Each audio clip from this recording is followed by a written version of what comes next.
아마 남자분들은 어렸을 때부터 로망 같은 게 있지 않습니까? 내가 투명인간이 돼서 여탕에 한번 들어가면 어떤 일이 훌륭한 일이 일어날까? 그런 로망 같은 게 있을 텐데 일본에서는 그게 이제 충족이 가능합니다. 관광객들도 갈 수 있습니다. 일본에 남녀 혼탕이 있고요. 심지어 수백 개가 지금도 남아 있습니다.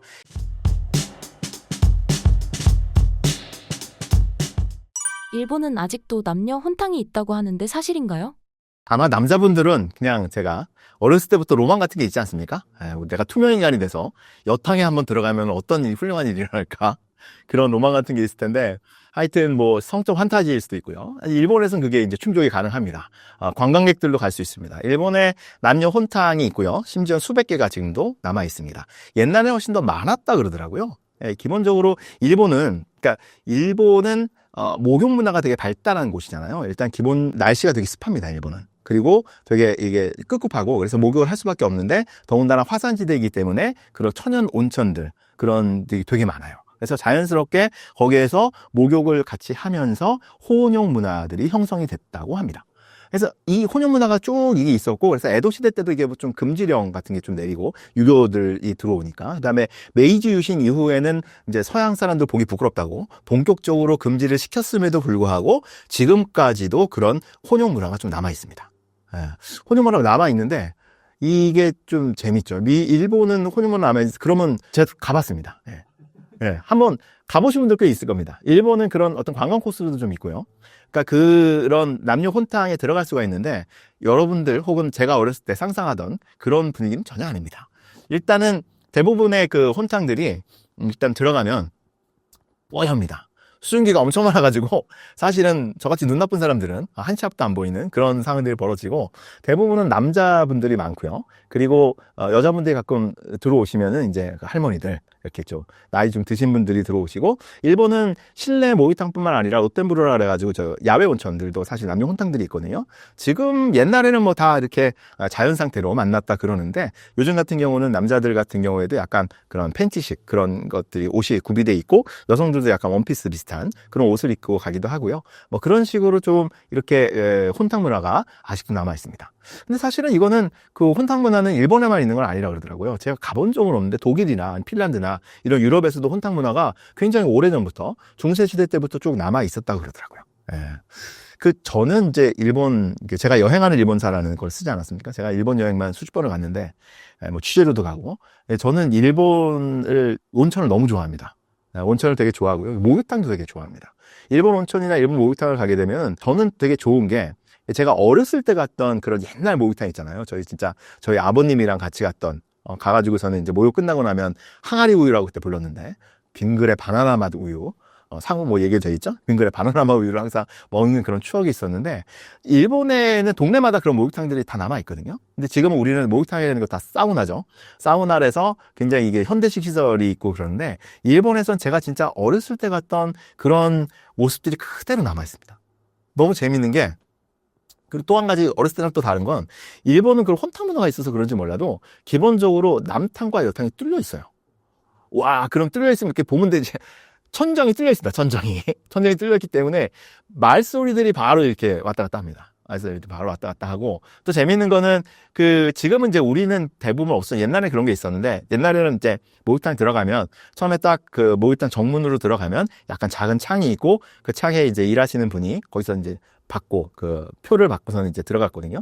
그래서 중간에 있고 남자는 이쪽으로 들어가고 여자는 이쪽으로 들어가서 이제 따로 있는 걸로 이렇게 돼 있는데 일본에 아직도 그게 있습니다. 그리고 그분이 남자분이건 여자분이건 그분이 둘 다 관리를 합니다. 남탕과 여탕을. 남탕과 여탕을 관리를 해서 일본에서는 그런 그 목욕탕에 지금도 그냥 남자분이 여탕에 가가지고 뭔가 문제를 해결해 주거나 여자분이 남탕에 가가지고 뭔가 그런 물을 빼거나 물 온도를 다시 맞춰주거나 이런 게 너무 자연스럽습니다. 아무도 거기에 대해서 이상하게 생각하지 않습니다. 심지어 전 개인적으로는 일본에 처음 갔을 때인가 두 번째 갔을 때인가 제가 도쿄돔에 있는 사우나를 갔거든요. 목욕탕을 제가 워낙 온천 좋아해서 거기도 온천이 있습니다. 도쿄돔 거기 나름대로 최신식이죠.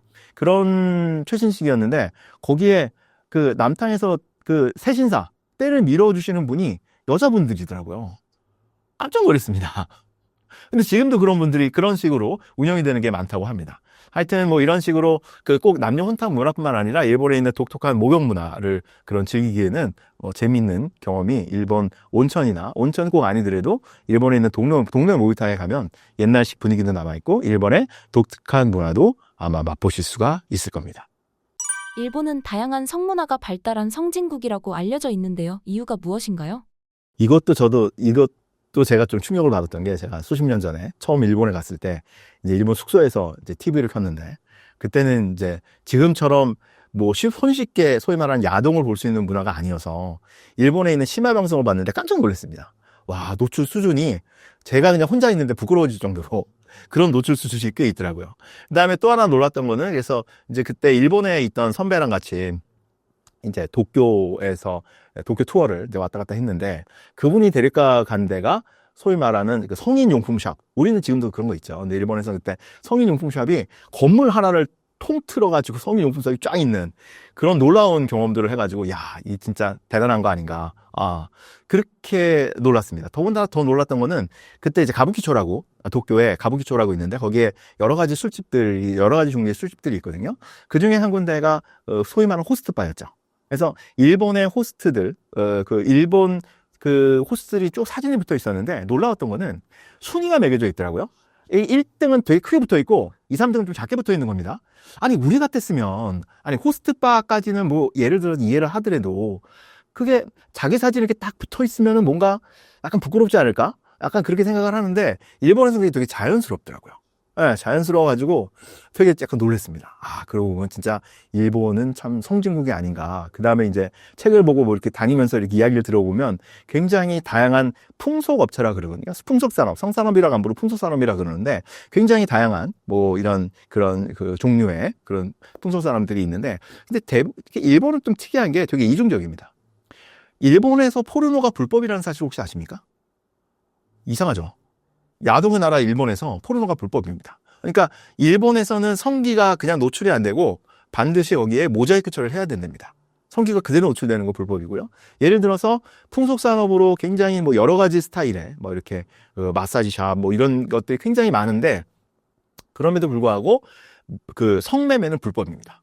물론 거기서 성매매가 대부분 이루어진다고 하더라고요. 하지만 성매매가 불법입니다. 굉장히 이중적인. 사실 이건 약간 우리나라랑도 비슷한데 굉장히 그런 이중적인 잣대를 가지고 있습니다. 사실 일본이 소위 말하는 성진국으로 불리는 거는 약간 역사적인 맥락도 있습니다. 역사적인 맥락이 뭐냐면은 일본은 우리가 알다시피 엄청나게 전쟁들이 많았잖아요. 에도 시대 이전까지만 하더라도 굉장히 전쟁으로 그 날밤을 새는 그런 것들이 있었기 때문에 사실은 남녀의 성비가 굉장히 불균형했습니다. 불균형했기 때문에 사실은 그런 어떤 성에 대해서 굉장히 자연스럽게 그런 것들을 부추기고 그런 것들을 이제 되게 사회적으로 용인하는 그런 문화들이 좀 있었죠. 또 하나는 우리나라는 이제 나중에 가면은 옛날에 안 그랬는데 우리나라도 이제 유교가 들어와서 본격적으로 퍼지기 시작하면서 성에 대해서 굉장히 터부시하고 되게 그런 물론 이중적이긴 하지만 그런 것들이 있었는데 일본은 유교가 본격적으로 퍼진 게 되게 늦고 사실은 나중이 돼도 일본은 유교보다는 불교나 신토가 기본적으로 있기 때문에 그런 문화들 옛날 문화들이 남아 있었습니다. 신토의 문화들은 굉장히 성에 대해서 관대했거든요.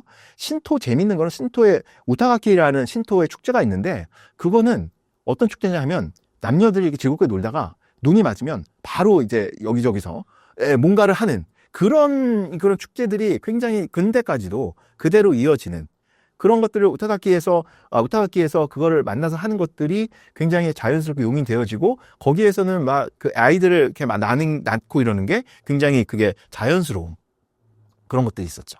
그래서 되게 관대한 문화고 그래서 혼욕이나 특히 근친 같은 경우는 일본은 뭐 옛날에 사춘끼리 결혼을 많이 하기도 하고 뭐 그래서 그 요바이라 그래가지고 사실은 여성 집에 가가지고 여성 집에 방문을 하면은 거기서 하룻밤을 지낼 수 있고 공식적으로 지낼 수 있는 심지어는 요바이라 그래갖고 우리 딸이 큰 딸이 있는데 그 동네 청년들이 와가지고 우리 딸을 하고 자고 가지 않으면 우리 딸이 무슨 문제가 있나? 라고 했다는 기록이 남아있을 정도로 되게 그렇게 성에 대해서는 되게 이렇게 열려있는 그런 사회였다는 것이고요. 이게 이제 메이지 유신 이후에 아까 말씀드렸듯이 혼욕을 금지하는 것처럼 뭔가 이런 것들을 좀 금지하는 그런 것들이 나온다라는 것들을 말씀드릴 수가 있습니다.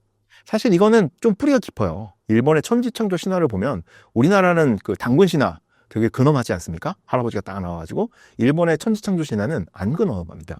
남매신이 나오거든요. 남매신이 나와가지고 서로가 서로에게 없는 것들을 이렇게 잘 짜 맞춰가지고 뭔가를 해가지고 이게 천지를 만들게 되는 굉장히 성에 대해서 노골적으로 묘사하는 그런 것들이 있습니다. 그리고 일본 최초의 소설이라고 하고 지금까지도 사람들이 많이 읽는 겐지 모노가타리, 겐지 이야기라는 소설이거든요. 그게 해안 시대인가? 그게 굉장히 천몇백 년 전에 그게 나왔는데 거기에 보면은 겐지 이야기거든요. 겐지라는 게 일본 그 덴노의 둘째 아들입니다. 둘째 아들인데 그 내용이 전부 다 이 사람이 연애 표력을 다룬 겁니다. 예, 어렸을 때 첫 경험 상대가 자기 새엄마입니다. 이 정도로 해서 이게 옛날부터 이런 것들에 대해서 되게 익숙하고 특히 일본의 성산업이나 풍속산업이 발달을 하게 된 계기가 이제 에도 시대인데요. 에도 시대 때는 평화 시대 아닙니까? 사람들이 먹고 살만해지죠. 먹고 살만해지면 사람들이 여러 가지 쾌락을 찾게 되죠. 그중에 특히 에도 시대 때는 상업이 발달했거든요. 이 상인들을 조닌이라고 불렀는데 이 조닌 계층이 상인이었지만 우리나라처럼 상인 계층은 되게 사회적 신분이 낮았습니다. 그래서 사회적 신분을 상승시킬 수 있는 길이 애초에 막혀 있었어요. 그렇기 때문에 돈은 있으니까 굉장히 여러 가지 그런 유흥들을 즐겼죠. 그래서 유곽들에서 본격적으로 그런 유흥들을 만들고 그 다음에 지금으로 치면 뭐라 할까요? 요즘도 야설이란 말을 쓰나요? 하여튼 아시는 것 같네요. 하여튼 그런 약간 그 소설들, 이야기들을 굉장히 성적인 환상들을 충족시켜주는 심지어는 거기 대표작이 뭐냐면은 호색 일대남이라는 책이 대표작입니다.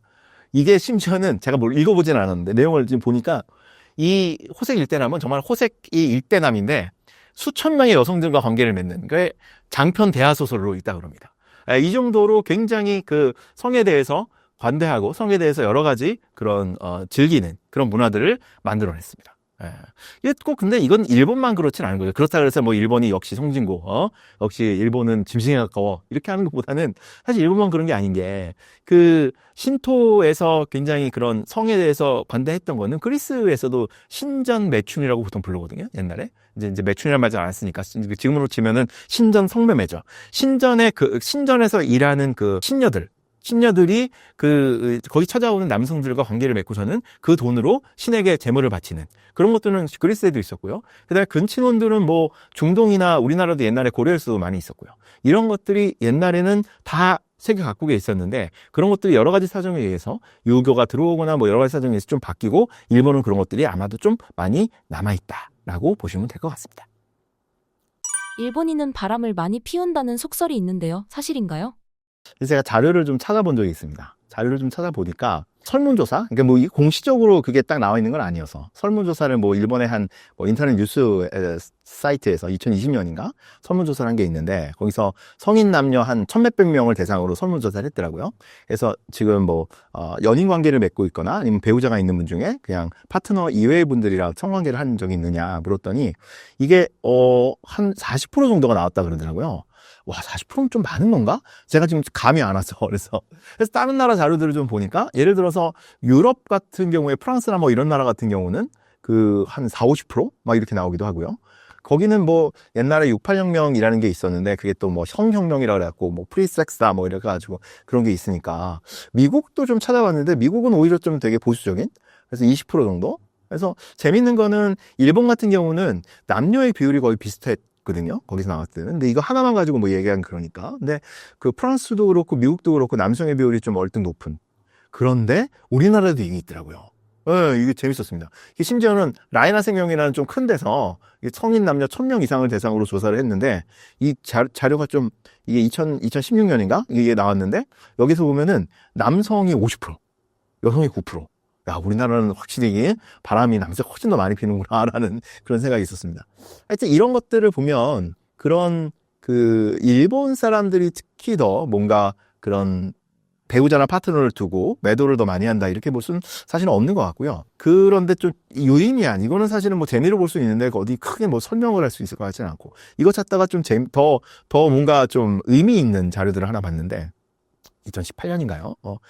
글로벌 헬스케어 기업이라고 덴카라는 데서 조사를 했는데 성생활 만족도를 조사를 했답니다. 18개국 중에서. 근데 재미있는 거는 그 중에서 한국과 일본이 사이좋게 꼴등에서 1, 2등을 차지했다. 되게 일본은 약간 의외죠. 그러니까 성에 대해서 관대하고 여러 가지 풍속 산업들이 발달해 있었는데 오히려 성 생활에 대한 만족도는 떨어지고 우리나라도 뭐 사실 약간 이중적이어서 그렇지 굉장히 여러 가지 그런 성 사업 이런 것들이 급속도로 또 발전을 했는데, 하지만 우리나라도 되게 만족도가 떨어진다는 것은 우리에게 좀 시사하는 바가 있지 않은가. 이거에 대해서 우리가 좀 생각해 봐야 될 점이 있지 않은가라는 생각이 좀 들었습니다. 하여튼 일본인들이 바람을 더 많이 피운다는 거는 사실은 아닌데, 하여튼 일본인과 우리가 성에 대해서 이중적인 그런 잣대를 가지고 있고, 그것이 성생활을 하는데 좀 뭐랄까 방해 요소가 되지 않나, 그런 정도의 짐작은 해볼 수 있을 것 같습니다. 일본에는 여자력이라는 말도 있다고 하는데요. 일본 여성과 한국 여성의 차이가 있다면 무엇인가요? 이거는 확실하게 제가 좀 느끼고 있는 겁니다. 뭐 저뿐만 아니라 일본을 자주 가시는 분들은 많이 느끼실 거예요. 일본 여성들이 가지고 있는 어떤 특징적인 스타일이 있습니다. 예를 들면은 좀 이런 표현, 그러니까 이건 뭐 폄훼하거나 이런 건 아니고요. 예를 들어서 제가 제일 인상적인 게 왜? 이렇게 뭐는 와 가와이 있지 않습니까? 이런 걸로 좀 표상되는 그런 어떤 되게 가와이라는 게 귀엽단 말인데, 어떤 귀여운 소녀 같은 이미지? 뭐 그런 것들이 이제 애니메이션을 통해서 되게 우리나라한테 많이 다가오기도 하고요. 이 여자력이라는 말은 사실은 오래된 말은 아니더라고요. 이거 여자력이라는 말이 처음 쓰이기 시작한 게 2000년대에 들어와서 일본의 만화가, 여성 만화가인데 그게 안도 모였고, 근데 우리 아마 아실 겁니다. 신세기 에반게리온을 만든 안도 히데야키의 와이프더라고요. 부인인데 이분도 만화가인데 이분이 쓴 글에서 처음 여자력이라는 말이 나왔대요. 일본은 이런 신조 만드는 걸 되게 좋아하는 나라에서. 여자력이라는 거는 의미는 여성스러움이라고 보면 될 것 같습니다. 즉, 얼만큼 자기가 여성스러워서 남성들에게 매력을 어필할 수 있는 그런 정도를 가지고 있는 것을 여자력이라고 부른다고 합니다. 근데 이게 약간 우리도 옛날 표현으로 천생 여자다 이런 표현 옛날에 썼거든요. 그런 것들이 있는데, 일본은 문화적으로 경향성이 우리보다 훨씬 더 순정적이고, 그리고 뭔가 여성적인 매력을 강조하는 그런 스타일은 확실히 있는 것 같습니다. 그런 것들이 여성들의 어떤 가와이 이런 데서 좀 드러나지 않는가라는 게 생각이 들고요. 재밌는 거는 여자력 빙고라는 게 인터넷에 치면 금방 나오거든요. 여자력 빙고. 그러니까 자신의 여자력을 테스트할 수 있는 테스트가 있습니다. 첫 번째가 재밌는 게 적게 먹는다가 첫 번째입니다. 적게 먹는다. 요리를 잘한다. 꾸미는 걸 좋아한다. 이렇게 응석 부리는 걸 좋아한다. 이러면 여자력이 높아지는 겁니다. 이게 결국은 남성에게 어필하는 그런 매력들이고요. 이거로 총체적으로 표상되는 거는 우리가 일본 애니메이션에서 흔히 볼 수 있는 어떤 귀여운 소녀 이미지가 결국은 일본 여성들의 어떤 전반적인 이미지를 형성하는 게 아닌가. 물론 개인 차이는 많습니다. 개인 차이는 크고, 그런 것들이 일본 여성들의 그거라면 한국 언니들 세죠. 한국 언니들 세죠. 옛날부터 셌는데 요즘은 더 세지신 것 같습니다. 그러니까 센 언니. 여러분들 많이 기억하실 겁니다. 수우파? 스트리트 우먼 파이터? 저는 정말 그거 재밌게 봤습니다. 센 언니들이 나와서 세게 붙는데, 그거를 저도 되게 재밌게 봤는데, 거기 환호성을 지르는 게 전부 다 소녀들이더라고요. 여성 팬덤이 되게 많고, 그래서 그게 재밌는 게, 똑같은 아이돌이라도, 일본의 여성 아이돌의 팬덤은 아저씨들이 압도적이고, 그러니까 남성들이 압도적이고, 우리나라의 여성 팬덤, 여성 아이돌의 팬덤은 사실은 여자들이 더 많다 그럽니다. 예. 어떤 자기의 롤 모델, 세러니 모델 이런 것들이 있는 거죠. 재밌는 거는 이게 또 역사적인 바탕이 있는 겁니다. 너무 웃긴 게, 사실은 우리가 보통 전통시대 옛날의 여성상이라 그러면 뭔가 삼종지도라고 들어보셨습니까? 처음에 태어나서는 아버지를 따르고, 결혼해서는 남편을 따르고, 남편이 죽고 나면 아들을 따라야 된다. 여자는 항상 이렇게 누군가를 따라야 된다는 거. 그리고 칠거지약이라 그래서 여자가 투기를 하거나 이러면은 쫓겨나는, 굉장히 여성 가부장적인 사회에서 여성이 억압적으로 생활하게 되는 그런 것들이 있는데, 사실은 삼종지도와 칠거지약으로 대별되는 유교적 종법 질서라고 얘기할 수 있거든요. 유교적인 그런 가족법적인 질서가 정착이 된 거는 사실은 양란 이후 조선 후기로 들어왔습니다. 조선 전기까지도 사실은 여성의 지위가 그렇게 낮지 않았어요. 이건 뭐로 알 수 있냐면, 우리가 다 알고 있는 신사임당 있지 않습니까? 신사임당을 우리는 지금 현모 양처, 율곡을, 훌륭한 대학자 율곡을 키우시고, 아주 훌륭한 처의 노릇을 했다 그러는데, 신사임당이 조선 중기뿐이거든요? 조선 중기에 신사임당이 나왔을 때만 하더라도, 신사임당은 뭘로 먼저 유명해졌냐면, 화가 신씨로 유명했습니다. 그림 잘 그리냐.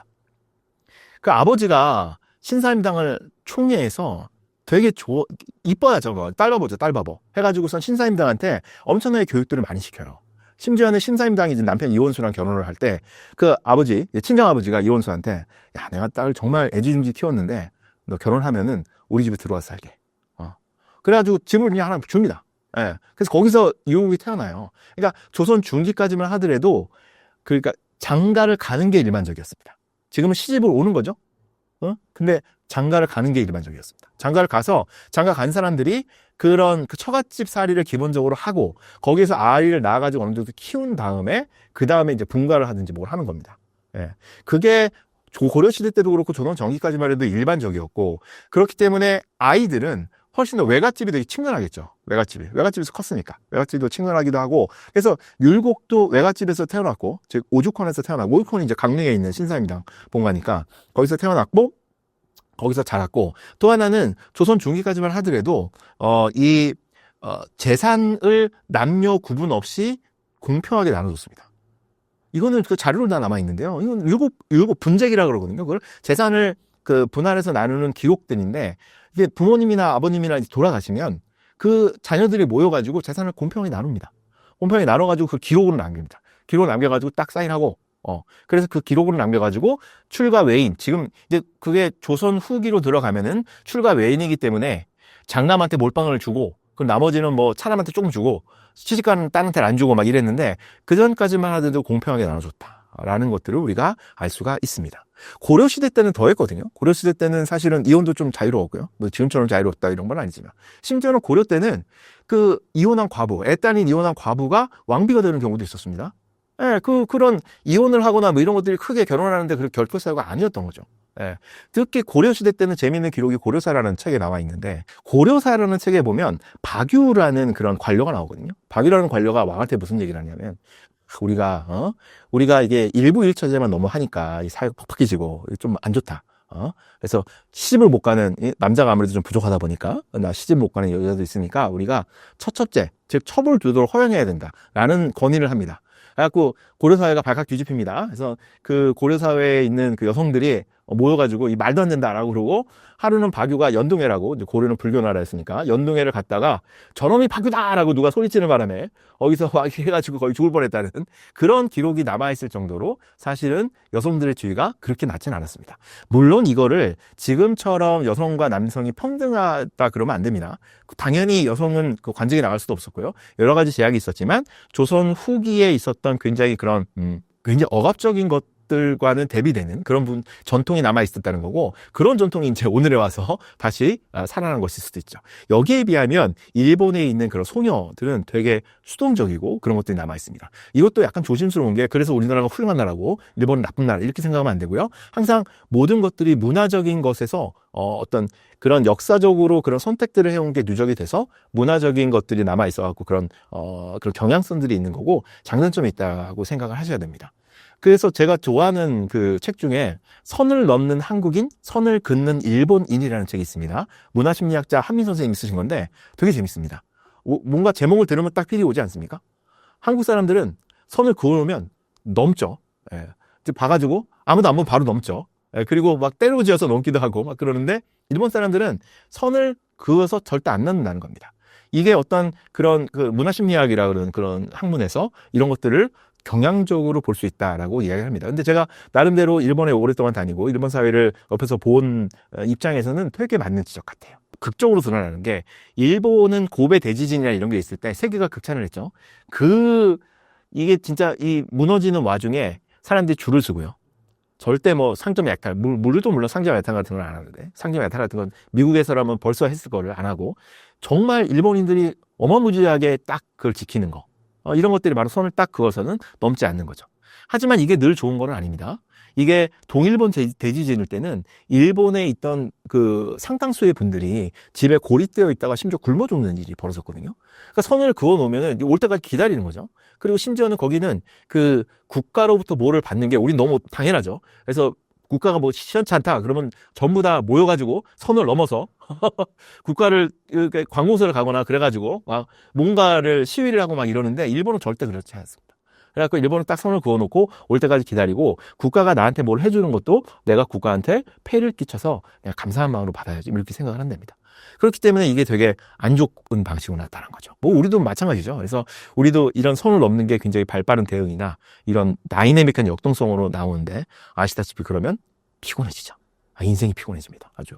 그리고 대규모 민원이 일어나가지고 공무원도 그렇고 선생님들도 그렇고 엄청나게 피곤해지죠. 사실은 우리가 이렇게 어떤 경향성들을 갖고 선을 긋는 일본인, 선을 넘는 한국인, 혹은 여성들을 일본은 좀 소녀스럽고 우리는 센 언니가 있다 이렇게 판단을 하는 것도 이렇게 해서 일본이 이렇구나 해서 끝나는 게 아니고, 그렇기 때문에 우리가 앞으로 어떤 행동을 해야 되고, 이렇기 때문에 우리가 어떤 정책을 펴야 되고 어떤 교육을 해야 되는지, 그런 것들에 대한 어떤 그런 시사점들을 얻는 그런 것까지 나왔으면 좋겠습니다.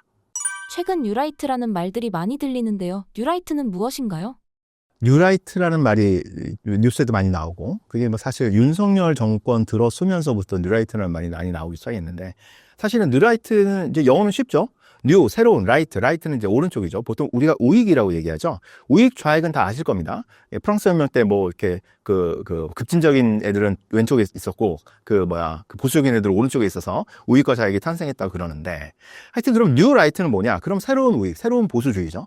새로운 보수주의고, 근데 재밌는 거는 뉴라이트가 그러면 전 세계적인 용어냐? 그건 아니고, 사실 뉴라이트는 20세기, 그러니까 2005년에 뉴라이트 전국연합이라는 것이 만들어지거든요. 그 전에 이제 뉴라이트 재단이라는 것이 만들어지는데, 그러면서 우리나라에서 나오는 약간 우리나라식 표현입니다. 근데 우리나라식 표현이긴 하지만 이런 새로운 보수 우익들이 나온 거는 약간 전 세계적인 현상이었거든요. 그 당시 약간 그거보다 좀 전에 나왔던 게 미국에서 네오콘이라고 있었습니다. 네오 컨서버티브가요? 네오 컨서버티브스. 그러니까 새로운 보수주의자들. 그래가지고 막 이라크 전쟁 일으키고 막 이런 신자유주의 나오고 막 이랬거든요.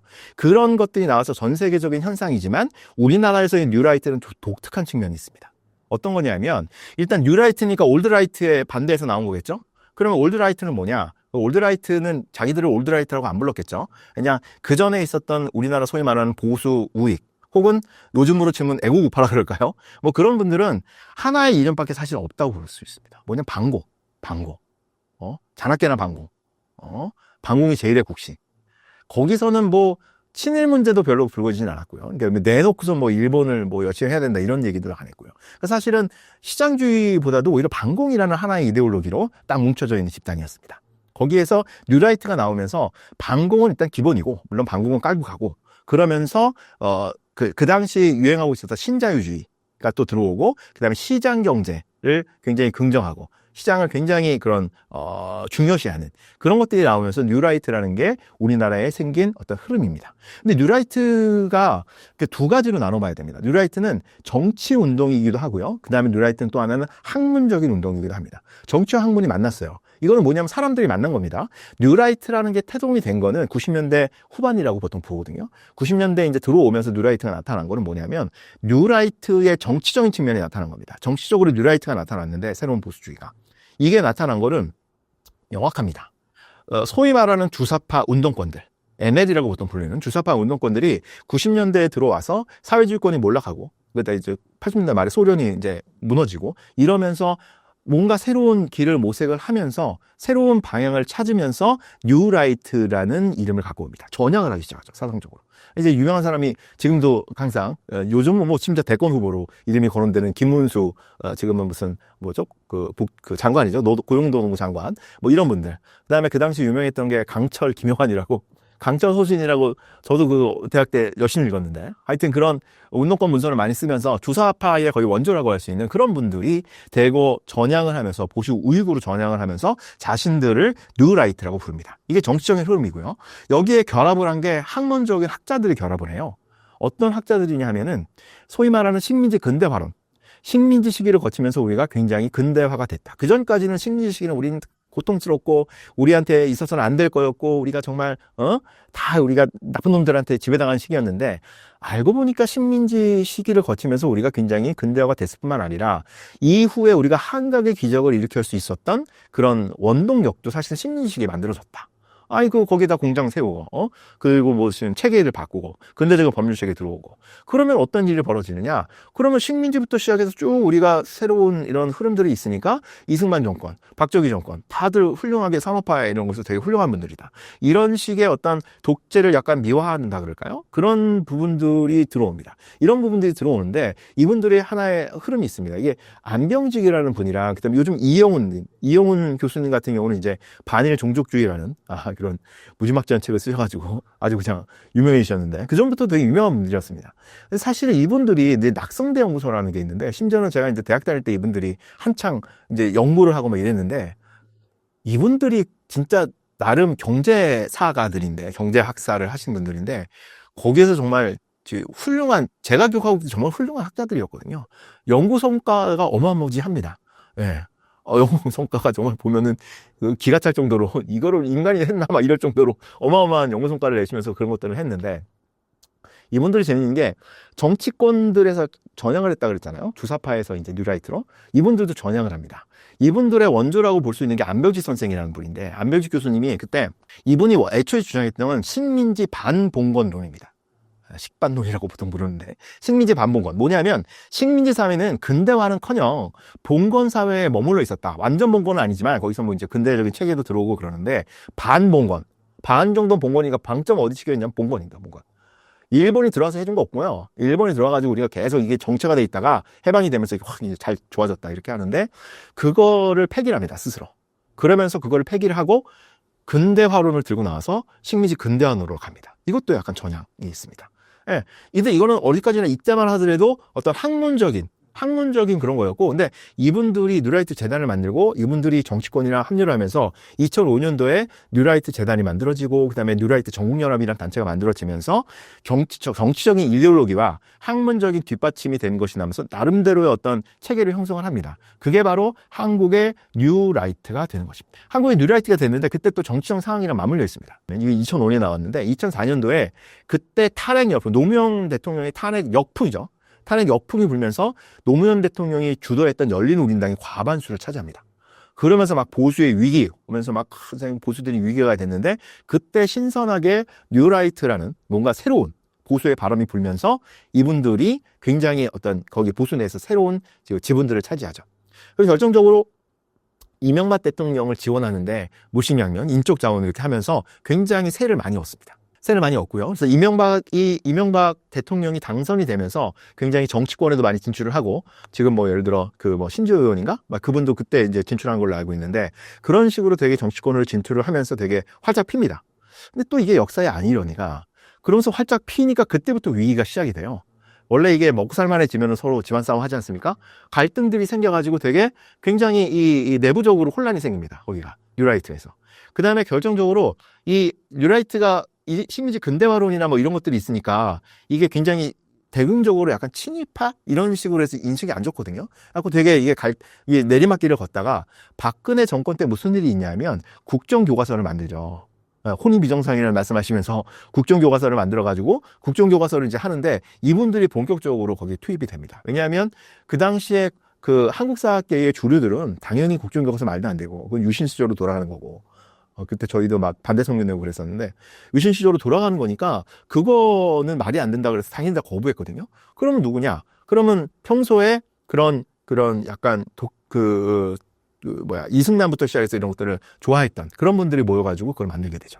그런데 그걸 만들어서 그걸 하면서 뭐가 했었는데 다 알다시피 탄핵이라는 어마어마한 꽝 폭탄이 터지죠.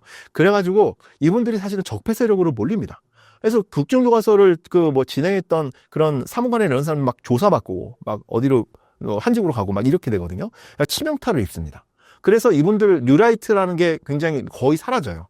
거의 사라지는데 그러다가 이제 윤석열 정권이 들어오면서 이분들이 다시 등장을 하게 되죠. 그래서 그게 바로 우리의 뉴라이트입니다. 정치적이고 운동적인 차원을 봤다면 학문적인 차원에서도 검토해 볼 필요가 있습니다. 학문적인 차원에서는 이게 식민지 근대화론이라고 말씀드렸잖아요. 식민지 방봉권에서 근대화론으로 들어갔죠.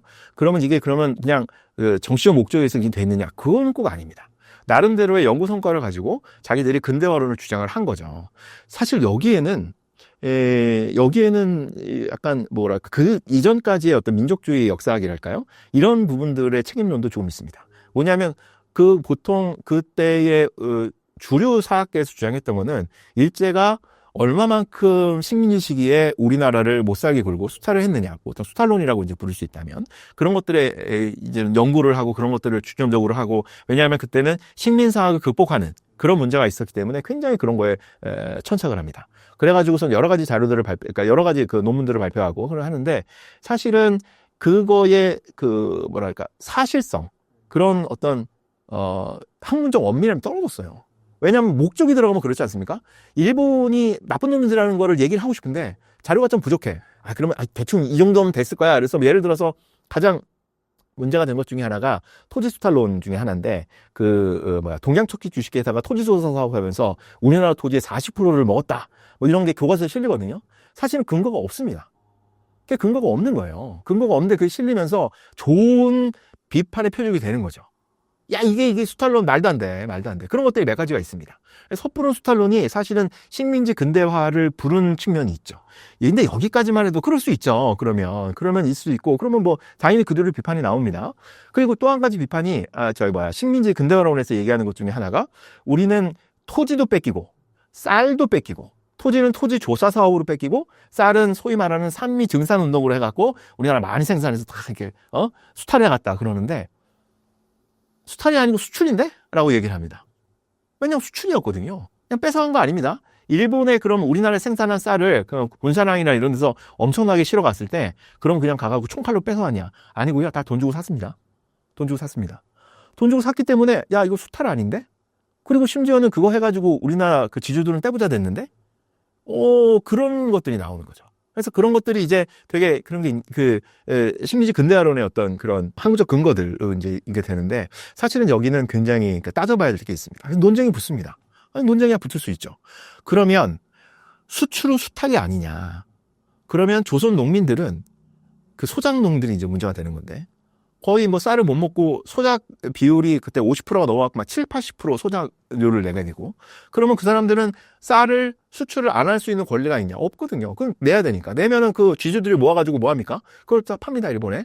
일본에 팔아가지고서는 그게 결국은 한반도에서 너무 많은 쌀이 가가지고 우리는 만주에서 콩이나 이런 거를 사 먹어야 될 정도로 그렇게 되게 상황이 어려워졌거든요. 그러니까 그거를 조금 나눠가지고 한반도 농민들, 그때의 90% 이상을 차지하고 있었던 농민들의 관점에서 보면 이거는 수출이나 수탈이나 뭐 그놈인 거예요.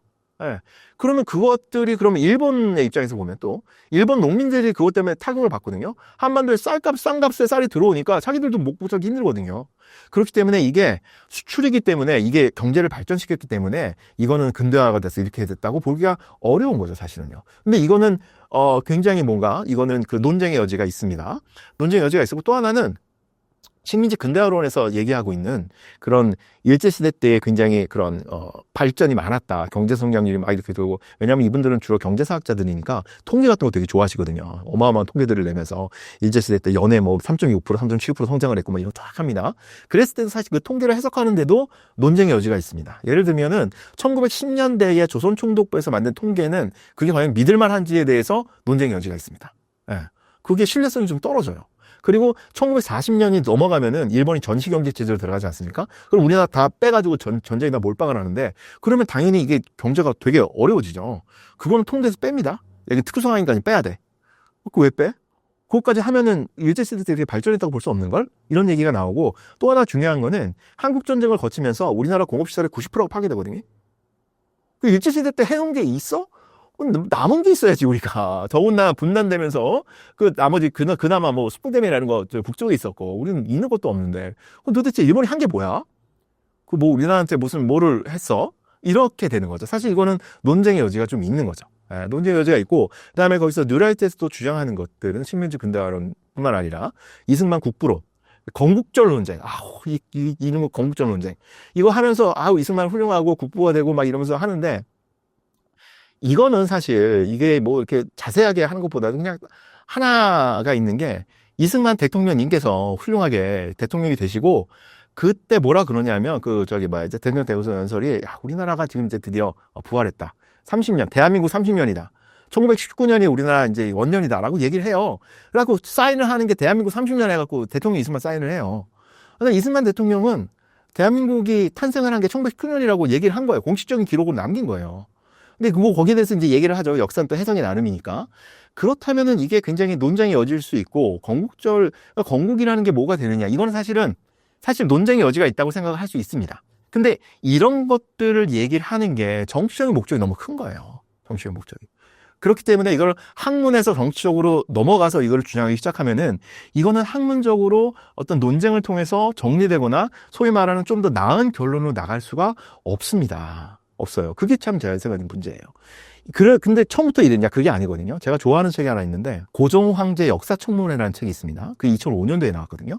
여기에 보면은 그 소위 말하는 식민지 내재적 발전론이라고 보통 불리는데, 우리는 일본이 없었어도 내재적으로 자본주의가 맹하론이 있어서 쭉 발전을 해가지고 대한민국을 거치면서 우리가 훌륭히 발전했을 거야 라는 게 내재적 발전론이거든요. 이건 당연히 식민사학의 타율성론이라는 걸, 정책성론이나 이런 것들을 극복하기 위해서 열심히 이제 자료도 찾고 만들어 놨던 거죠. 이거를 주장했던 꼭 맞진 않지만 대표 선수라고 할 수 있는 이태진 선생님이라고 국사학과에서 그때 가장 주도적인 역할을 하고 계셨던 교수님이 계시는데, 그분이랑 그 다음에 이제 소위 말하는 낙성대 아파라고 부르거든요. 그분들이 이제 모여서 한 게 낙성대 연구소예요.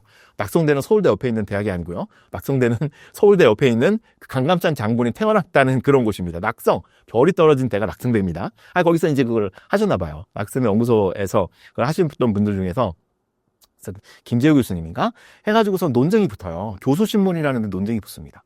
처음에는 이렇게 누가 주장을 하고, 과연 그 고종에 대해서, 우리 이태진 선생님이 고종 좋아해서 고종이 아주 훌륭하게 나름 열심히 하셨다라고 주장하시는 분인데, 김재우 교수님은 고종이 한 게 뭐냐, 호랑방탕, 재정 다 분석해가지고, 또 경제사가니까, 재정 쫙 분석해갖고, 대한제국 재정 개판이었고 말이야, 이 말이 되냐, 이게. 그러면 또 이렇게 논쟁을 하고. 근데 그 논쟁이 20회가 넘게 이어집니다. 어마어마하게 이어지고 책으로 나와요. 그리고 이 두 분뿐만 아니라 이런 다른 사람들도 끼어들거든요. 나름대로의 생산적인 논쟁을 하고 그게 책으로 나오고, 심지어 여기 이영훈 교수님이, 지금 반일 종족주의를 쓴 이영훈 교수님이 마지막에 논쟁을 마무리하라는 글을 쓰거든요. 이러면서 우리가 비록 생각이 다르지만 서로에 대해서 이야기를 하고 열린 자세가 중요하다는 말씀을 하세요. 2005년도에는. 그리고서 지금 반일 종족주의 하시는 거예요. 나 진짜 모르겠어요. 내 개인적으로 아는 분도 아니고 그런데 좀 안타까워요. 그러니까 그때만 하더라도 뭔가 이게 그래도 학문적으로도 얘기를 하고 해서 뭔가 접점을 찾아 나가고, 심지어는 내재적 발전론은 거의 폐기가 돼요. 내재적 발전론을 지금 거의 주장하는 사람이 없거든요. 왜냐하면 그거는 마치 식민지 근대화론이랑 쌍둥이 같은 얘기다. 우리가 그런 어떤 이게 자본주의가 발전하는 것만이 옳은 길이야, 서구의 길을 가는 것만이 옳은 길이야라고 딱 박아놓고선 하면은, 그러면은 내재적으로 발전했냐 아니면 식민지에서 발전을 시켰냐, 이 두 가지 길밖에 없잖아요. 근데 질문이 달라지면 우리는 여러 가지 길이 있었어, 예를 들어서. 그리고 거기서 우리가 발전했냐 안 발전했냐가 아니고, 우리 대부분을 차지했던 농민들의 삶, 그리고 식민지에 있었던 사람들의 삶이 얼마 정도 나아졌냐 안 나아졌냐, 그런 걸 따져야 돼. 이래서 시작하면 다 여러 가지 얘기가 나올 수 있거든요. 예, 그런 것들로 지금 보고 있어요. 지금 보고 있고, 나름대로 주류사학계는 나름대로의 그런 학문적인 길을 걸어가고 있는데, 이용훈 선생님이나 그런 어떤 소위 말하는 뉴라이트들은 이게 그 2008년도에 대한교과서를 내시고, 그리고 반일종족주의라는 걸 내면서, 저는 좀 아쉬워요. 그러니까 그게 말도 안 되는 얘기이기도 하고요. 그러니까 그게 제가 되게 많은 내용이 있고, 그래서 다 말씀드리긴 그렇지만 그냥 한 가지만 말씀드리면, 거기서는 한국인들의 민족성을 거짓말쟁이라고 보거든요. 한국인들은 거짓말쟁이라기 때문에, 거짓에 물들어있기 때문에 거기서부터 논의를 출발해요. 물론 근거로 드는 게 무고죄가 일본보다 500배가 많고 이런데, 법체계가 다르기 때문에 이거는 통계를 다루는 분들은 그거를 그냥 단순 비교할 수가 없거든요. 아니, 상식적으로 생각을 해봐도 한국인들이 일본인보다 500배나 거짓말을 잘한다는 게 그게 말이 됩니까? 그거를 기초로 해가지고 뭔가 논의를 전개해야 한다는 게 이상하잖아요. 그게 좀 아쉬워요. 그래서 그게 되면서 그 다음에 이제 여러 가지 것들이 나오면서 좀 퇴행하는 게 아닌가. 그래서 되게 아쉽습니다. 그래서 되게 식민지 근대화론 정리를 하자면, 나와서 나름대로 그런 수탈론이나 내재적 발전론에 대해서 반대를 했고, 서로 나름대로 생산적인 논쟁들을 좀 벌였고, 그런 것들이 있는데, 시간이 지나면서 정치적 것들이 개입을 하고, 특히 그 교과서 파동 때문에 대한교과서를 만들기도 하고 국정교과서에 끼어들고, 그러면서 완전히 감정의 골이 커진 거죠. 그래갖고 이제는 이영훈 선생님이 고종황제 역사청문회에서 얘기했던 그런, 서로 생각은 다르지만 우리가 마음을 터놓고 얘기를 해야 된다라고 얘기했던 게 이제 안 되는 거죠. 이제는 너무 골이 깊어져서, 그리고 학문적으로 얘기를 하기가 이제 쉽지는 않은 것 같아요. 그게 좀 안타깝습니다. 뉴라이트는 일본 극우 세력과 어떤 관계로 엮여 있나요? 그 일본에는 극우 세력이 있죠. 예, 극우 세력이 있고 거기 맨날 이렇게 혐한을 얘기하고 일본 무장해야 된다고 얘기하고 뭐 이런 분들이 이제 극우 세력이 있는 거고, 우리나라 뉴라이트는 독특한 건데, 일단 기본적으로 결론을 말씀드리면 일본 극우 세력의 주장과 뉴라이트의 주장이 상당히 닮아 있습니다. 예, 그렇기 때문에 친일파로 욕을 먹는 거고 막 이렇게 하는데, 많은 주장이 겹치고요. 그 다음에 좀 다른 것들이 있습니다. 예를 들어서 그러면 이제 아까 뉴라이트를 설명을 드렸으니까 이제 일본 극우를 설명을 드리면, 일본은 전쟁에서 패망을 하고 그 다음에 평화헌법을 하면서 굉장히 평화적인 노선으로 나름 사회가 이제 바뀌거든요. 근데 일본은 평화를 하던 대신 그냥 경제를 무제한히 발전을 시키면서 잘 먹고 잘 살게 되고, 그러니까 아니 평화를 하니까 경제가 발전을 하네. 그래서 그냥 그 안보는 다 미국한테 맡기고 그다음에 이렇게 하고, 물론 자위다나 뭐 이런 건 있지만, 그러다가 2000년대가 들어오면서 일본이 버블이 터지죠. 이 모든 이런 그런 극단적인 것들이 먹고 살기 어려워지면 일단 나오기 시작합니다. 그래가지고 나오게 되는 게 일본에서 넷 우익이라고 나옵니다. 넷 우익이라고. 그 네트워크, 즉 인터넷에서 굉장히 극단적인 주장들을 하게 되는 것들이 나옵니다. 네드위라고 이제 불리기 시작하고, 그런 사람들이 이제 대표적인 단체가 제특회라고 있거든요. 요즘은 이제 거의 이제 유명무실한 데가 됐다 그러는데, 제일조선인의 특권을 인정하지 않는 모임입니다. 예. 제일조선인이라는 사람들은 요 부분이 조금 이제 중요한데, 제일조선인은 일본에 있는 조선인들이죠. 그러면 우리는 제일동포라고 부르죠. 근데 일본에서는 제일조선인이라고 부릅니다. 제일이 자이니치거든요. 그래서 자이니치 조선인인데 그냥 자이니치라고 부르면 제일조선인을 얘기합니다. 제일조선이라고 얘기하는 데에는 이게 이 역사적 맥락이 있습니다. 이 일본에 있었던 우리는 얘기하는 제일동포들, 우리가 일본에 징용으로 많이 갇혔잖아요. 일본에 많은 분들이 갑니다. 그래서 일본이 패망한 무렵에 한 200만 정도가 있었다 그러더라고요. 근데 많은 분들이 들어오고 한 70만 정도가 거기 남아있을 때입니다. 70만이 남아 있었는데 여기서 이제 문제가 발생을 합니다. 그럼 70만의 국적은 어디냐가 나옵니다. 일단 우리는 남과 북이 나뉘었죠. 더 중요한 거는 그때 남과 북이 모두가, 지금은 북한은 아직까지도 일본과 수교를 맺지 않았기 때문에, 일본에서는 수교를 맺지 않았기 때문에 이 사람들이 한국 국적이나 북한 국적이나 다 가질 수가 없어요. 그래갖고 원래는 일본 국적을 가지고 있었거든요. 이것도 좀 복잡한 문제가 나옵니다. 자, 거기서 이제 얼마 전에 김문수 장관님께서 말씀하신, 그러면 우리 할아버지 할머니들은 전부 다 일본 사람이었지, 일본 국적이었지, 이렇게 하는데, 법률적으로 들어가면 또 일본 국적도 아닙니다. 일본 국적도 아니고, 이게 그러니까 좀 쉽게 설명을 하자면, 실질적으로는 일본인처럼 했는데, 예를 들어 송기정 선수가 갈 때 일본 국적으로 간 거잖아요. 여기서 일본 일장기 매달고. 근데 또 이게 정확히는 또 일본은 아니고, 관습적으로는 그 출신이 조선을 하면서 일본으로 인정을 하게 되는, 뭐 이런 식의 굉장히 법률적으로 아리까리한 상태를 유지하거든요. 유지를 하고 있다가, 그 전까지는 뭐 그냥 식민지 사람이니까 2등 국물로 그냥 쳐서 문제가 안 되는데, 문제는 일본이 패망을 하고 이제 이렇게 되니까 얘들이 일본 국적을 아예 박탈을 해버립니다. 일본 국적을 해서 무국적자가 되는 거예요. 무국적자들 그 국적란에는 조선이 국적이 됩니다. 조선은 어디지? 조선은 일제가 먹었던 그 대한제국 이전에 있는 조선인가? 그거 아니고, 일본에서는 우리나라 한반도를 조선반도라고 부르거든요. 조선반도라고 부릅니다. 그래서 조선인을 나라고 조선반도라고 부르는데, 그냥 출신 지역을 적는 거예요. 조선반도에 나왔다. 그러면은 잠깐만, 무국적자가 됐으니까 뭐지? 그러면 뭐야? 공무원 시험도 못 보죠? 국적이 없으니까요. 그 다음에 집도 제대로 못 사죠. 굉장한 차별이 들어가기 시작합니다. 의료보험도 없죠. 어마어마한 차별. 그러니까 사실 보면은 무국적자를 만들어서 자이니치, 그러니까 제일조선인이라고 부르기 시작한 거는 사실 차별하기 위해서 그렇게 했습니다. 너희들 빨리 한국으로 가든가, 아니면 여기서 가든가, 여기서 얼쩡거리지 말고 좀 살았으면 좋겠어. 그래가지고 굉장히 그 자이니치의 역사는 차별에 대한 그런 투쟁의 역사라고 볼 수 있습니다. 어마어마하게 이 차별을 받고 거기서 굉장히 그게 나왔죠. 그래가지고 사실은 그 수많은 투쟁과 싸움을 통해 가지고 그런 차별들을 시장에 나갑니다. 그래서 막 그 소송을 엄청나게 벌여가지고 공무원 시험을 볼 수 있는 자격을 얻고 투표권을 얻고 굉장히 이렇게 됩니다. 하지만 그 사람들이, 그 많은 사람들은 또 이제 한국과 일본이 국교를 맺은 다음에는 그 다음에는 이제 한국 국적으로 바꾸기도 하는데, 안 바꾼 사람도 많습니다. 안 바꾸고 일본에 귀화도 안 하고 자이니치라는 그런 자신들이 쌓아왔던 정체성들을 지키는 사람들도 꽤 있거든요. 이제 요즘은 이제 거의 대부분 그런 분들은 많지 않지만, 하여튼 그래서 자이니치 문제가 어떻게 되냐면, 그래서 일본 사회에서 죽이는 쓰렸지만 제일조선인들의 끊임없는 투쟁과 노력에 의해서 여러 가지 그래도 그런 일본 국민만큼은 아니지만 어떤 그런 비슷한 그런 법적인 지위를 누리게 되거든요. 이게 특권이라는 겁니다. 와, 이게 제1조선인은 태어나자마자 이렇게 특권을 얻나? 말도 안 되지. 일본 사람도 아닌데. 그래서 그런 특권을 인정하지 않는, 없애려고 하는 재특회라는 게 생깁니다. 그래서 헤이트 스피치를 해가지고 아주 조선인들은 저기 떠나라 막 이렇게 그런 막 욕하고, 그다음에 그 조선학교에 가갖고 막 꽹가리 치고 막 욕하고 막 이런 것들을 벌이기 시작합니다. 이게 또 이 혐한이라는 게 나오고, 이게 또 그런 거리 맞물이죠. 아까 말씀드렸죠. 일본은 버블 경제로 빠져들었고, 우리는 또 이게 중국의 훈풍을 타면서 경제가 확 성장을 하죠. 그러면서 우리가 뭐 실질 GDP가 일본을 앞지르기도 하고 이런 게 들어오는 거죠. 이게 들어오면은 일단 일본 입장에서는 사실은 일본은 그 전까지는 한국은 별로 신경도 안 썼거든요.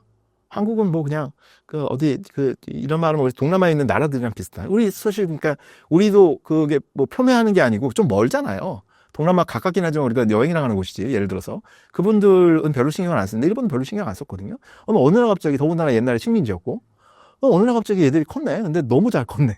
그래서 아니 이거 안 되는데 막 이런 식으로 해가지고 뭔가 이런 그런 위기 의식 이런 것들이 나오는 거죠. 그래갖고 그런 것들이 혐오로 드러나는 거죠. 지금은 많이 없었다 그러는데 일본 서점에 가면은 혐한 서적이 한 코너를 차지합니다. 그리고 그거의 대부분은 한국에 대해서 혐한을 하는 거고, 그런 것들이 있을 정도로 되게 그것들이 일본의 내두익을 상징하는, 그러면서 평화헌법을 수정을 하고 전쟁하는 국가, 보통국가 돼야 된다. 뭐 이러면서 일본의 우익들이 나오는 거죠. 당연히 이 사람들은 일본의 제국주의를 긍정을 하고, 그리고 일본의 식민지는 잘했다. 그렇기 때문에 일본이 식민지를 잘해서 한국이 니들이 지금 이렇게 이만큼 먹고 살고 훌륭한 나라가 된 거다라고 얘기를 하죠. 그리고 이 일본은 일단은 전쟁에 패망한 이후에 뼈저리게 나름대로 반성들을 거칩니다. 물론 우리가 보기에 한참 모자르지만. 그래서 평화헌법도 만들고 일본이 전쟁이 일으켜 잘못된 거고 막 이런 거 하는데 그걸 자학상한이라고 부릅니다. 그러면서 이런 자학상한을 떠나가지고 자랑스러운 역사를 만들어야 된다. 이게 바로 뉴라이트랑 되게 비슷합니다. 예. 일본의 식민 지배를 긍정하고, 그 다음에 그 뒤에 있던 이승만, 박정희, 전두환을 거치는 독재라고 우리가 보통 부르면서 그건 되게 안 좋은 시절이라고 얘기를 하는데, 야, 우리 그러지 마. 우리가 다 그 시절을 거치면서 이렇게 잘 살게 된 거야. 이런 식의 것들은 일본의 내두익, 즉 일본의 극우 세력과 그 다음에 뉴라이트가 되게 겹치는 부분입니다. 재밌는 거는 결정적으로 갈라지는 게 이승만에 대한 얘기. 이승만은 뉴라이트에서 보기 국부죠. 이제 우리나라를 세우신 아주 훌륭한 분이죠. 완전 훌륭한 분인데, 내두익 입장에서 봤을 때는 이승만은 반일의 원흉입니다. 이승만이 완전 싫어했거든요. 이승만이 완전 뭐 일본 하여튼 싫어했습니다. 완전 싫어했죠. 완전 싫어해가지고 그러니까 미국에서 계속 이렇게 좀 둘이 잘해봐 어떻게 니들이 손을 잡아야지 동북아에서 우리가 미국이 이 세계 질서를 이렇게 하는데 니들 이렇게 주구장창 싸우고 있으면, 지금도 그러죠. 주구장창 싸우고 있으면 이게 되겠냐. 그래서 하는데 이승만 대통령이 깽판을 놓고 이놈의 자식 때 버르장머리를 고쳐놔야 된다고. 그거는 누구지? 김영삼인가? 하여튼 그런 식으로 해가지고 이승만 안 좋아합니다. 이승만은 좋아하고. 그런 점만 말고는 사실은 이게 되게 비슷한 측면들이 있습니다. 근데 그러니까 그것 또 하나 비슷한 거는 아까 말씀드렸듯이 뉴라이트도 박근혜 정권을 거치면서 되게 이게 사그러드는데, 내두익도 아베가 죽고, 그 다음에 이제 윤석열 정권 들어와서 되게 이제 한일 관계가 나름 우리가 보기에는 별로지만 되게 좋아지잖아요. 그러면서 되게 설자를 잃고서는 되게 줄어듭니다. 특히 또 하나는 그러니까 뉴라이트가 줄어든 것과 약간 비슷한 이유인데, 뉴라이트도 친일이라는 프레임 때문에 그런 비난 때문에 결국은 되게 설자를 잃거든요. 예를 들어서 뉴라이트가 만들었던 그런 거민정 교과서가 있는 교학서 교과서라고, 그걸 만들어가지고 이제 드디어 자학사관을 벗어나서 우리나라 훌륭한 이승만, 박정희의 역사를 복원을 했는데, 일제시대도 제대로 평가를 하고, 그래서 그때 검정 교과서라는 게 그런 거 아닙니까? 학교에서 선택을 해줘야 되잖아요. 선택률 빵 프로. 아무도 그걸 얘기를 안 하는 거죠. 그러니까 스스로 이게 되는데, 재특회나 내두익도 마찬가지고 헤이트 스피치 이런 것들이 일본 사람들이 이제는 거기에 대해서 용납을 안 합니다. 이거는 인간으로서 못할 짓이야. 그리고 아저씨들 너무 후졌어. 그러면 안 돼. 라고 그런 것들이 이렇게 들어오면서 그런 것들에 대해서 되게 재특회나 뭐 예를 들어서 그 내두익들은 부끄러워. 헤이트 스피치는 부끄러운 짓이야. 이런 것들이 퍼지면서 되게 이게 사그로 들었다 그러더라고요. 하지만 사회가 정세가 어떻게 바뀌면 언제든지 부활할 가능성이 있습니다. 이건 뉴라이트를 보면 알 수 있습니다. 뉴라이트가 부활했거든요. 최근 뉴라이트 문제가 다시 불거진 이유가 무엇인가요?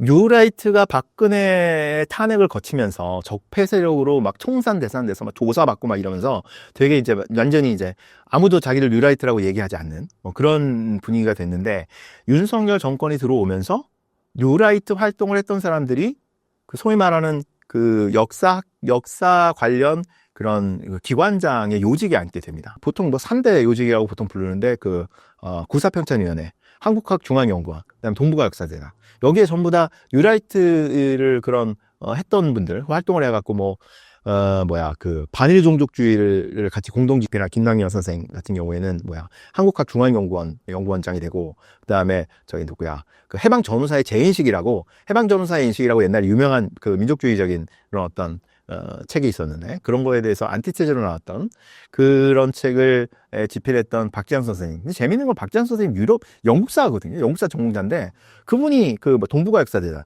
근데 동북아 역사재단은 워낙에 그런 동북아시아의 역사를 연구를 하기 위해서 만든 건데, 왜 만들었냐? 그 중국이 동북공정이나 이런 거 하니까 거기에 대항하기 위해서 이렇게 만들었는데, 영국사 하신 분을 갖다 이제 앉히고, 그 다음에 이제 그 국사편찬위원회는 그 교과서 포럼 하신 분, 새로운 대한교과서 하신 분을 앉히고, 결정적으로 독립기념관장을 김영선 선생님을 앉혔는데, 그분이 이렇게 친일 인명사전 이런 거에 되게 부정적이고, 친일파의 명예를, 정확한 워딩은 그건 아닌데, 하여튼 되게 이런 약간 그런 친일적으로 비칠 수 있는 언행들을 하셔가지고, 이분은 뉴라이트 쪽으로 활동하신 분은 아니라는 걸로 알고 있는데, 하여튼 그래가지고서는 광복회에서 벌떼처럼 일어나가지고서는 이분 하면 안 된다라고 얘기를 하죠. 결국은 윤석열 정권에서 이분을 독립기념관장으로, 그래서 사상 초유로 광복절 기념 행사에 참여를 안 하고 자기들끼리 따로 행사를 하죠. 바로 그분이 이분입니다. 이분 때문에 그렇게 되는 거죠. 그 다음에 이렇게 기관장들을 이 뉴라이트 쪽으로 앉힐 뿐만 아니라, 우리가 다 기억하고 계시죠. 홍범도 장군 흉상을 옮기는 문제, 이건 너무 엊그저께 얘기해서. 그 다음에 독도 조형물을 그 지하철역에 있는 것들을 치우는 문제, 그 다음에 강제징용해서 그거를 노동자들을 제3 그 단체를 통해 가지고 배상을 하는 문제. 근데 일본 기업들을 온다 그래도 하나도 안 하고, 이런 여러 가지 문제들이 겹치면서 이게 뉴라이트들이 복권을 하는데, 재밌는 거는 이게 청문회 같은 데서 물어보거든요. 당신 뉴라이트입니까? 물어보는데 아무도 자신을 뉴라이트라고 얘기하는 사람 없습니다. 뉴라이트가 뭐죠? 다 이러면서. 하여튼 그렇습니다. 근데 뉴라이트라고 부르진 않아도 이분들이 갖고 있는, 그리고 그런 홍범도의 흉상을 옮긴다랄지 이런 것들이 뉴라이트에서 얘기하고 있던 그런 이데올로기의 어떤 연장선에 있기 때문에, 사실은 뉴라이트 세력이 복원이 됐다, 부활을 했다고 보는 게 맞죠. 그렇다면은 윤석열 정권은 왜 뉴라이트를 이렇게 복원을 했느냐? 지금 생각해 보니까, 유튜브에 빠져있던 게 아닌가. 그런 생각도 좀 들고, 진짜, 하여튼, 유튜브를 통해서 뉴라이트의 그런 어떤, 또 이게 굉장히 이게 또 확산이 되니까. 그 당시에 있었던 분석들은, 지금 생각하는 게 아니고, 그 당시에 있었던 분석들은 윤석열 정권이 지지율이 굉장히 계속 낮아지잖아요. 계속 낮아지니까 뭔가 핵심 지지층을 끌어모으기 위해서, 그래서 뉴라이트와 다시 손을 잡았다, 이런 분석들이 사실 대세였습니다. 지지 기반을 좀 더 확실하게 잡기 위해서 그렇게 했다라는 것이 그 당시에 있었던 그런 분석들이었습니다. 뉴라이트가 빠르게 확산될 수 있는 이유는 무엇인가요? 사실 근데 지금은 뉴라이트가 완전 대세가 된 것 같은데, 뉴라이트가 애초부터 사실 대중들의 지지를 잘 못 받았거든요. 왜냐하면은 우리나라의 3대 터부라 그러나요? 군대 가는 문제, 병역 문제, 그 다음에 이제 일본과의 문제, 이런 거 겹치면 완전 아무리 잘 나가던 사람도 대통령 바로 앞에, 이해창 그 전 대표 같은 경우 대통령 바로 앞에서 막 무너지고, 진짜 이게 용서할 수 없는 넘사벽이 있거든요. 그 중에 하나가 이제 일본 친일 문제인데, 이 반일이라는 이 어마어마한 넘사벽이 있었기 때문에, 반일 감정이라는, 사실은 뉴라이트는 그렇게 대중들의 지지를 받지 못합니다. 아까 말씀드렸듯이 교학사에서 뉴라이트적인 새로운 교과서가 나왔는데 채택률 0%. 그래가지고서 이게 힘을 잃죠. 근데 그래 결국은 이제 박근혜 탄핵을 거치면서 이 사람들이 완전히 정치적으로도 와해가 되는 그런 상황이 되는데, 이게 그 사람들이 주장했던 식민지 근대화론, 그다음에 이승만 국부론, 그다음에 독재를 좀 이렇게 산업화론, 이런 것들은 그 당시 태극기 부대들을 통해서 유지가 되고 있었거든요, 근근히. 근데 지금도 기억하시면 아시겠지만 태극기 부대가 그때도 많이 모이긴 했는데, 사회를 뒤흔들 정도로 약간, 그때는 정광훈 목사나 이런 사람들이 사실은 변방이었잖아요. 그런데 이것들이 최근에 유튜브를 통해 가지고 엄청나게 부정선거 음모론, 반중 음모론, 이런 것들과 뒤섞이면서 엄청나게 확산이 됩니다. 진짜 걷잡을 수 정도로 확산이 돼서 이게 특히 청년층한테 확산이 됩니다.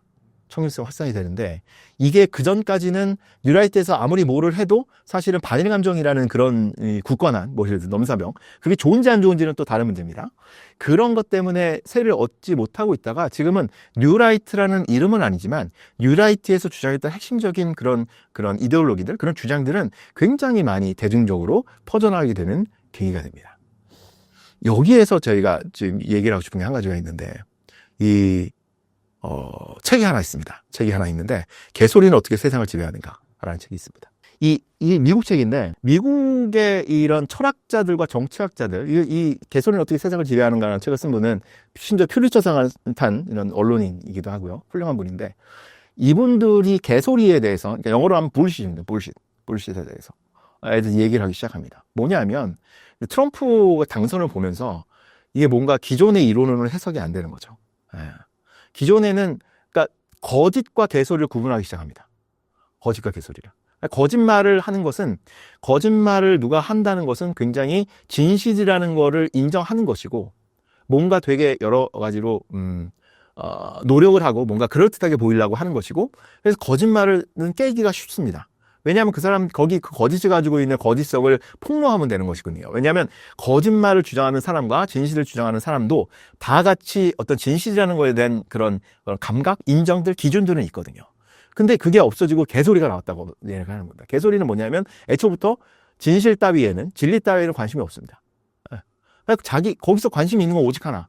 자신의 목적. 그게 정치적으로 뭐 이렇게 권력을 잡는 것이 되건 아니면은 그런 자기의 이데올로기, 식민지 근대화론이나 뭐 그런 것들을 이승만을 국부로 만드는 게 목적이 되는 거예요. 예를 들어서요. 그러면은 어떠한 그런 근거들도 다 끌어올 수 있는 거예요. 다 끌어올 수 있는 거예요. 그렇게 되면은 이게 문제가 뭐냐면 그것들을 논쟁을 통해서 이길 수가 없습니다. 논쟁을 통해서 이길 수가 없고요. 그것들에 대해서 어떻게 대응을 하기가 너무 힘들어집니다. 거기서 나오는 게 그렇게 돼서 그 사람들이 그렇게 되면은 원래는 그러니까 지구 평평설을 믿는 것처럼 그 사람들이 소수로 흩어져 있었는데 다수로 모이게 되고 SNS라는 것을 통해서 특히 유튜브를 통해서 에코체인버라 그러죠. 그 왕왕 울리면서 멀쩡해 보이던 사람도 그런 부정선거 음모론이나 또 이렇게 하면 또 댓글로 부정선거 맞는데 왜 그러냐 이럴 수도 있는데 저는 안 믿습니다. 부정선거 안 믿는 게 아니고 그건 말이 안 돼요. 말이 안 되는데 그런 것들을 하다 보면 그렇게 말이 되는 것처럼 되거든요. 그러면 말이 안 되는 걸 말이 되는 것처럼 하면은 그거를 부정하기가 너무 어렵습니다. 예를 들어 이런 겁니다. 돈 룩업이라는 영화 보셨습니까? 돈 룩업이라고 넷플릭스에 아주 엄청 재밌는 영화인데 거기에 보면은 얘긴 그거죠. 혜성이 충돌을 하는데 지구랑 충돌을 하는데 그걸 피하려고 막 이렇게 하다가 사실은 그 혜성이 충돌을 하는 걸 자기 정치적 이해관계 혹은 자기 돈벌이 수단으로 삼는 사람들이 혜성을 충돌하는 것에 대해서 막 이상하게 해가지고 결국 지구가 파멸을 하는 얘기인데 거기에 보면 과학적으로 보면 그게 혜성이 충돌하는 게 맞거든요. 거기 레오나르도 디카프리오 우리 굉장히 미소년이 완전 개저씨처럼 돼가지고 거기서 아주 훌륭한 분으로 등장을 하는데 과학자로 등장하거든요. 과학자가 그래서 혜성이 충돌하는 것에 대해서 이제 질문을 받아요. 질문을 받는데 그 100% 하다가 과학적으로 하면 이럴 수도 있고 저럴 수도 있고 그랬더니 그래서 충돌하는 거 안 하는 거야. 그래서 뭐 어떻게 되는 거야? 물어보는데 학문이라는 게 원래 그렇습니다. 심지어 과학조차도 이게 100%라고 얘기가 힘들더라고요, 요새는요. 예. 100% 얘기가 힘든데 그런데 소위 말하는 음모론 아까 말씀드렸죠? 깔끔하게 정리하죠. 세상 모든 것들이 설명이 됩니다. 음모론에서는. 설명이 안 되는 게 없어요. 설명이 안 되는 게 없어요. 그렇기 때문에 이거를 음모론이나 혹은 이런 것들에 맞서가지고 이렇게 학문적으로 뭘 해서 하려면은 대응이 잘 안 돼요. 왜냐면 이건 대중의 귀에 싹싹 안 들어오거든요. 그게 되게 어렵다. 아주 어렵다. 이게 어려운 게 있고. 그래서 아까 처음에 모두에 질문하셨던 왜 우리나라에서 이렇게, 뉴라이트가 이렇게 갑자기 확산이 됐느냐는 사실은 이런 SNS, 그러니까 유튜브를 통해서 그런 음모론과 그런 중국 음모론 이런 것들이 퍼지는 것과 괴를 같이 하고 있다는 사실 생각이 들고요.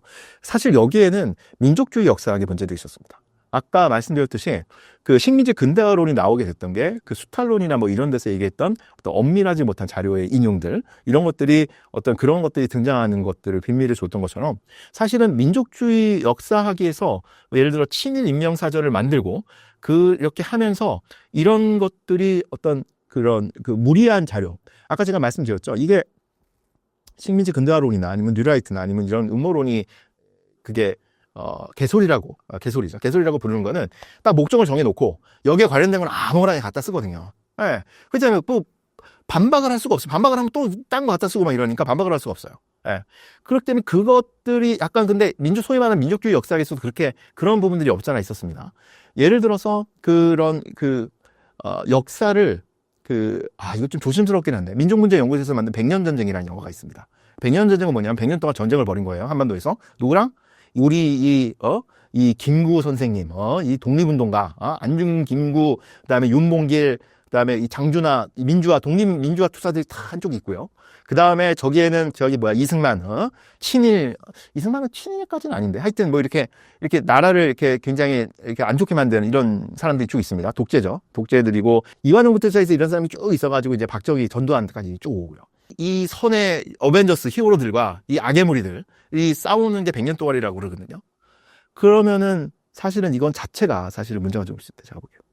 역사를 이렇게 선악의 관점으로 보기 시작하면은 우리가 할 일이 없습니다. 네, 역사를 선악의 관점으로 보면 그럼 우리가 하는 건 뭡니까? 선의 편을 들어야 됩니다. 마치 옛날에 그 조로아스트교에서 역사를 우리 아브라마즈다와 선신과 아흐리만, 악신과의 대결로 보는 것처럼 그럼 우리 가서 기도하고 열심히 선의 편을 들고 그럼 우리가 할 일은 그것밖에 없습니다. 네. 물론 그런 측면이 없지 않아 있습니다. 하지만 우리가 그렇잖아요. 인간이 어떤 사람이 이렇게 나쁘기만 합니까? 어떤 사람은 좋기만 합니까? 더군다나 그 이승만 정도 되는 사람, 현대사에서 그렇게 오랫동안 엄청 오래 살았어요. 살기도. 그러면서 여러 가지 정치적으로 굉장히 중요한 자리에 있던 사람들이 한 큐로 정리가 안 되죠.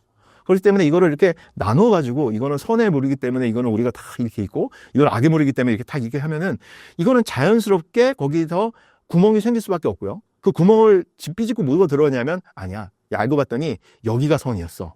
어이구 이승만 구부님이 선이시네. 나중에 알고 봤더니 이놈들이 나쁜 놈들이네. 이게 나서 이렇게 서로 논쟁을 하기 시작하면 끝도 없습니다. 끝도 없어요.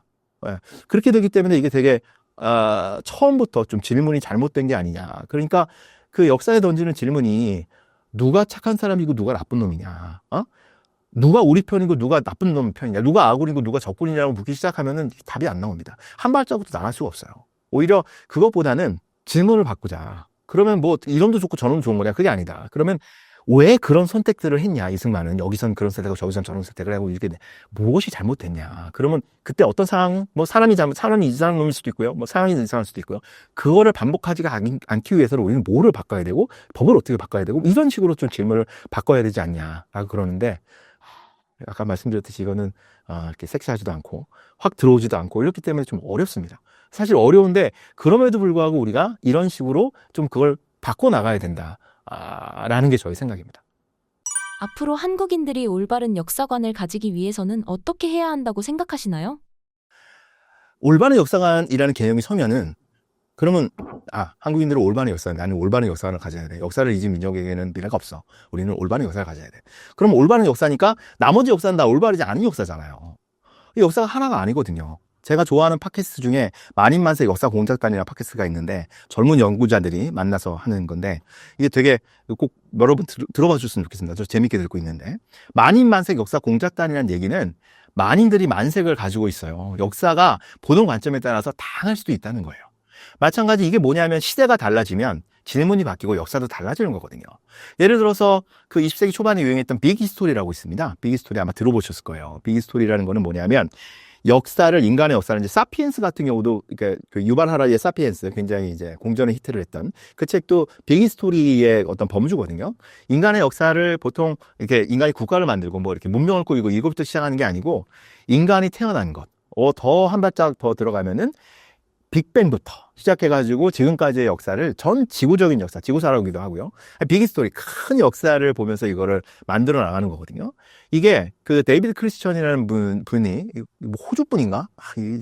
호주분인 것 같은데 하여튼 그분이 이거를 처음으로 빅히스토리라는 것을 그러니까 개념을 만들어냅니다. 이게 이제 자기 빅히스토리 연구소인가 그걸 하다가 이게 그 우리의 빌 게이츠 형님 눈에 띄어가지고 어마어마한 돈을 받으면서 전 세계적으로 유행이 되는데 사실 이게 그런 의미가 있습니다. 뭐냐면 지금은 전 지구적인 문제들이 대두하는 거죠. 예를 들어서 당연히 기후위기 문제. 이런 여러 가지 그런 분쟁의 문제. 이런 것들도 일국의 차원에서는, 지역의 차원에서는 우리가 해결할 수 없는 그런 문제들이 나오기 때문에 역사를 바라보는 시각도 굉장히 넓게 바라봐야 된다는 그런 것들이 있는 거거든요. 그러니까 이렇게 그 시대가 달라지면 역사를 다르게 보는 겁니다. 예를 들어서 빅히스토리가 있고요. 그것만 있는 거 아닙니다. 제가 좋아하는 역사책, 제가 몇 년 전인가 3년 전에 읽었던 게 장애의 역사라는 역사책이 있거든요. 미국 역사책인데 이게 킴 닐슨이라는 미국 교수님이 지으신 건데, 이거에 킴 닐슨이라는 여자분인데 그분 아이가 장애인이에요. 그렇기 때문에 자기가 원래 역사 교수였고요. 근데 장애 역사 뭐 그러고 있다가 애가 장애인이니까 이제 완전히 새로운 세계를 보게 되는 거죠. 그래서 미국 역사 전체를 장애인의 시각에서 다시 재구성을 합니다. 어마어마하게 재밌습니다. 완전 역사를 새롭게 바라보게 돼요. 장애인의 역사 눈으로 바라보게 되면 미국 역사가 달리 보여요. 예. 그걸 제가 뭐 개인적인 안면은 없습니다만 존경에 맞이하는 김승석 교수님이라고 아주 그냥 아픔이 기대되려면 뭐 이런 훌륭한 책을 쓰신 분이 있는데, 그분이 번역을 했는데 책 너무 좋습니다. 네. 하여튼 장애의 역사라는 책도 있고요. 예를 들어서 요즘 나오는 책들, 그 연구 성과들이 끊임없이 나오고 책들이 되게 다양한 책들이 많이 나오고 있습니다. 조선의 생태환경사라는 책도 나오고, 하여튼 뭐 여러 가지 책들이 있으니까 이런 것들을 보면서 굉장히 다양한 역사들을 인정을 해야 된다라는 것들을 말씀을 드리고 싶고요. 올바른 역사가, 그럼 뭐가 올바르냐? 장애의 역사가 올바르냐? 비기스토리가 올바르냐? 그러면 조선의 생태환경사가 안 올바르냐? 이런 것들은 아니다. 그러면 다 올바른 거냐? 그럼에도 불구하고 기본적으로 합의하고 지켜야 할 가치들은 있다고 생각합니다. 예. 뭐 예를 들어서 그걸 그냥 요새 유행하는 말로 헌법적 가치라고 부를 수 있을 것 같습니다. 좀 추상적으로 표현하면은 인간의 존엄성, 행복 추구, 보편적 가치들. 그러니까 예를 들어 이런 거죠. 식민 지배와 독재는 인간의 존엄성을 해칠 수밖에 없는, 훼손할 수밖에 없는 체제거든요. 그러니까 그것을 긍정한다는 건 대단히 문제가 있다. 경제 발전이 됐기 때문에 그건 어쩔 수 없는 거였다. 뭐 누가 얘기했던 것처럼 이렇게 하다 보면은 이렇게 속아낼 수도 있으니까, 속아내다 보면은 뭐 그런 얘기도 있더라고요. 그런 어떤 피살을 하다 보면 뭐 벼도 좀 뽑히는 거다.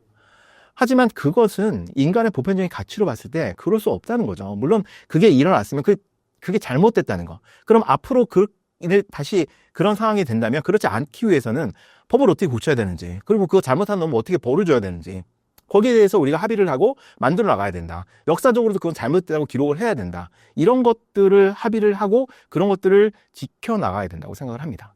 예. 그렇게 그렇다 그래서 뭐 이놈은 나쁜 놈, 이놈은 좋은 놈, 이게 아니고, 그런 것들은 입체적으로 보면서도 우리가 지켜야 될 어떤 기본적인 가치, 헌법적 가치라 그럴까요? 인간의 존엄성이라 그럴까요? 그런 것들을 지켜나가야 된다라고 생각을 합니다. 이거는 뭐 그러기 위해서는 우리가 어떻게 해야 되느냐. 사실은 이게 암울합니다. 지금 아까 말씀드렸던 개소리 시대가 오면은 이런 것들을 지켜나가기 너무 어렵거든요. 쉽지 않습니다. 쉽지 않고요. 이게 지키기가 쉬웠으면 미국에서 그런 사단이 벌어지지 않겠죠. 지금 트럼프가 돼가지고 미국 의사당 난입했던 사람들을 전부 다 사면했죠. 이런 일들이 벌어지면 안 되겠다는 게 저 개인적인 생각이고, 그러려면 어떻게 해야 되냐. 일단은 우리 쉬운 것부터 하자. 여러분, 유튜브를 줄이고 책을 봅시다. 제가 유튜브에 나와서 이런 소리 들으면 좀 죄송한데, 신사임당 죄송합니다. 뭐 여긴 180만이니까 이건 어쨌든 보셨으니까. 다 알고 계시죠. 유튜브로 보게 되면 알고리즘이 자기가 좋아하는 것만 하고 확증 편향이 생기죠. 그래서 다양하게 자기 스스로 독서를 통해서 책들, 지금 굉장히 여러 가지 책들이 잘 많이 나와 있거든요. 사실 그런 것들을 통해서, 이런 독서를 통해 스스로가 질문을 던질 수 있는 연습들을 해야 된다. 물론 쉽지 않습니다. 저도 그렇고, 특히 저희 아이들한테 이런 소리 했다가는 큰일 납니다.